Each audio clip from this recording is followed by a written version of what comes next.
হিজড়া দলের সাথে বাবার খুব ঘনিষ্ঠতা। বিষয়টা প্রচণ্ড গায়ে লাগে। হিজড়ার মতো নিচু শ্রেণীর সাথে বাবার এত গদগদ ভাব কিসের? বাবাকে এই নিয়ে অনেক কথা শুনিয়েছি, রোজ রাগারাগি করি। তবুও সেই এক ঘটনা, রোজ সন্ধে হলেই বেরিয়ে পড়ে ওই হিজড়া পট্টির উদ্দেশ্যে। সেখানে ওদের সাথে বসে চা খায়, আড্ডা দেয়। ছোট থেকেই এই বিষয়টা লক্ষ্য করেছি।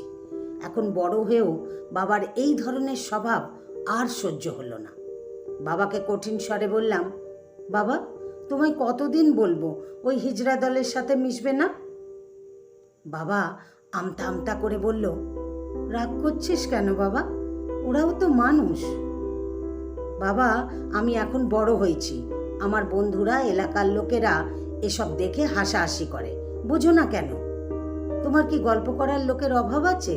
ওদের সাথেই কেন তোমায় মিশতে হবে? ওরা খুব ভালো। বুঝেছি, তোমার মতিভ্রম হয়েছে বলে বাবার ঘর থেকে বেরিয়ে এলাম। রাগ যেন আর সামলাতে পারলাম না। হিজড়া মহল্লার দিকে রওনা হলাম। বাবা যার সাথে বসে গল্প করে তাকে খুঁজে বের করে বললাম, আপনি আমার বাবার সাথে আর গল্প গুজব করবেন না। বাবা আসলেও আপনি তাড়িয়ে দিবেন, বুঝতে পেরেছেন? হিজড়ার চোখে জল, আমার গালে হাত রেখে বলল, তুমি এসেছো, খুব খুশি হয়েছি। বসো ভাই, চা খাবে? যদিও আমাদের হাতের খাবার সবাই খায় না। কি আজব, গালে হাত দিচ্ছেন কেন? আমার মাথা কিন্তু গরম, যা বললাম তা শুনবেন, নইলে ঝামেলা হবে। বাবাকে এখানে আসতে দিবেন না। হিজড়ার চোখে মুখে বেদনার ছাপ স্পষ্ট ফুটে উঠল। আর কথা বাড়ালাম না, বাড়িতে চলে আসলাম। কিছুদিন বন্ধ ছিল, তারপর বাবা আবারও ওদের কাছে যাওয়া শুরু করলো। এরপরেও কি মাথা ঠিক থাকে? বাবাকে তো কিছু বলতে পারি না। বন্ধুদের নিয়ে গেলাম মহল্লায়। যার সাথে বাবার এত খাতির, তাকে দেখে আর ঠিক থাকতে পারলাম না। কষে একটা চড় মারলাম। তাল সামলাতে না পেরে সে পড়ে গেল কংক্রিটের রাস্তায়। গাল ছিলে গিয়ে রক্তারক্তি কাণ্ড। আসার সময় শুধু বললাম, এটা ডেমো দেখালাম, তোরা তো ভালো কথা বুঝতে চাস না। এই ঘটনা বিকেলের। সন্ধ্যায় লক্ষ্য করলাম বাবা কাঁদছে। বাবার কান্না দেখে আমার বুক হু হু করে উঠল। বাবাকে আমি অত্যন্ত সমীহ করি। কাছে গিয়ে বললাম, বাবা, তুমি কাঁদছো কেন? আমার বড় সন্তানটা খুব কষ্ট পাচ্ছে। বাবার মুখে এই কথা শুনে আমার চারপাশটা কেঁপে উঠল। বললাম, বড় সন্তান মানে? তোমার একমাত্র সন্তান তো আমি। বাবা চোখের জল মুছে বলল, হিজড়া পল্লীতে যার সাথে বসে গল্প করি, ও তোমার বড় বোন। জন্মের পর ওর অস্বাভাবিকতা দেখে হিজড়া মহল্লায় দিয়েছিলাম। তুমি কষ্ট পাবে ভেবে জানাইনি। ওর পরিচয় কেউ জানে না।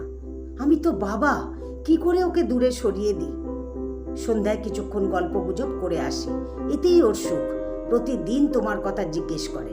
সেদিন আমি কিনেছি বলে যে পাঞ্জাবিটা তোমায় দিলাম, সেই পাঞ্জাবিটা ও দিয়েছে ভাইফোঁটার উপহার হিসাবে। বাবার কথায় আমার দম আটকে যাওয়ার মতো অবস্থা হলো। বাবা বলল, কারা যেন ওকে মেরেছে। দেখে এলাম মেয়েটা আমার ব্যথায় ছটপট করছে। কে মেরেছে বলেনি তোমার? না, বারবার বলছিল রাস্তায় পড়ে গেছে। একজন এসে আড়ালে ডেকে নিয়ে বলল, কারা যেন বিকালে এসে ওকে মেরেছে। ওর সাথে কার এত শত্রুতা? মুখ ফুলে গেছে, রক্তে মাখামাখি। বাবা হয়ে আমি কিচ্ছু করতে পারছি না। আমার বাঁচার আর বিন্দু মাত্র ইচ্ছা নেই। আমি বাকরুদ্ধ। এই পাপের প্রায়শ্চিত্ত কি করে করব? ওই রাতে ডাক্তার ডেকে সাথে নিয়ে মহল্লার কাছে আসতেই ডাক্তার বলল, এদিকে কোথায় যাচ্ছেন? আমার বোন ভেতরে আছে। হিজড়া? ওকে হিজড়া বলবেন না, ও আমার বোন। দূর মিয়া, মাথা খারাপ নাকি আপনার? হিজড়ার চিকিৎসা করতে ডেকেছেন, করবো না চিকিৎসা। ব্যান্ডেজ, ওষুধ যা যা লাগে আমায় দিন, আমি নিজেই ওর চিকিৎসা করব। ডাক্তার প্রয়োজনীয় সব আমার হাতে দিল। নিয়ে ঢুকলাম মহল্লায়। বোনের কাছে আসতেই আমার বুক হাহাকার করে উঠল। সযত্নে কেটে যাওয়া অংশ পরিষ্কার করলাম, ওষুধ লাগালাম, ব্যান্ডেজ করলাম। বোনের চোখে জল।